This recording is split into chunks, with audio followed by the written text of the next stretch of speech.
10واں سپارہ سورہ انفال، اس کی آیت نمبر 49 اللہ رب العزت کا فرمانی عالی شان ہے،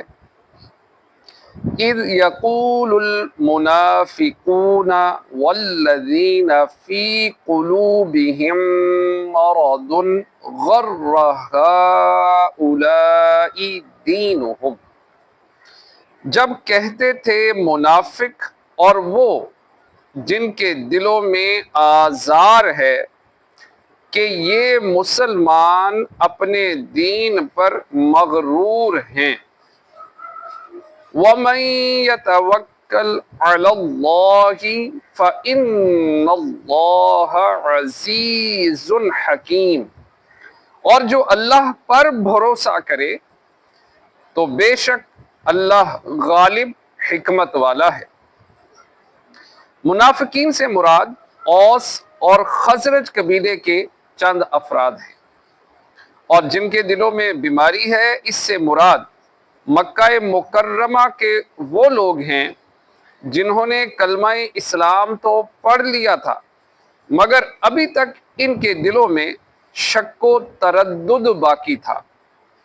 جب کفار قریش سید عالم صلی اللہ تعالی علیہ وآلہ وسلم سے جنگ کے لیے نکلے تو یہ بھی ان کے ساتھ بدر میں پہنچے۔ بدر میں جب انہوں نے مسلمانوں کی تعداد تھوڑی دیکھی تو ان کا شک مزید بڑھا اور وہ مرتد ہو گئے اور یہ کہنے لگے کہ مسلمان اتنی کم تعداد کے باوجود اپنے سے 3 گنا بڑے لشکر سے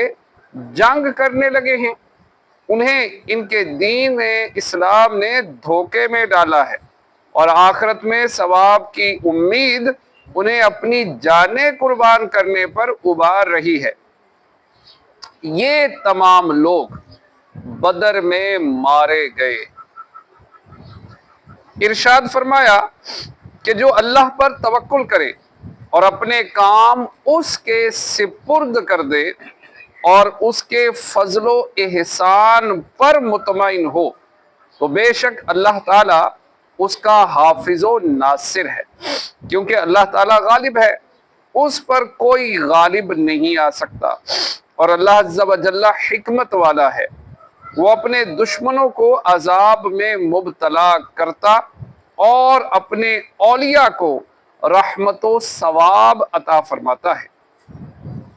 اس آیت میں اللہ تعالیٰ نے صحابہ اکرام علیہم رضوان کی تعریف فرمائی ہے کہ انہوں نے اپنے تمام معاملات اللہ تعالیٰ کے سپرد کر دیے اور اس کی قضا پر راضی ہو گئے تاکہ دشمنوں کے مقابلے میں اللہ تعالیٰ ان کی حمایت فرمائے، اور اس میں دیگر مسلمانوں کے لیے بھی یہ تعلیم ہے کہ وہ بھی اپنے سب معاملات اللہ تعالیٰ کے سپرد کر دیں اور اس کی قضاء و تقدیر پر ہر دم راضی رہیں۔ اللہ پاک کی بارگاہ میں دعا ہے جو پڑھا سنا عمل کی توفیق عطا فرمائے۔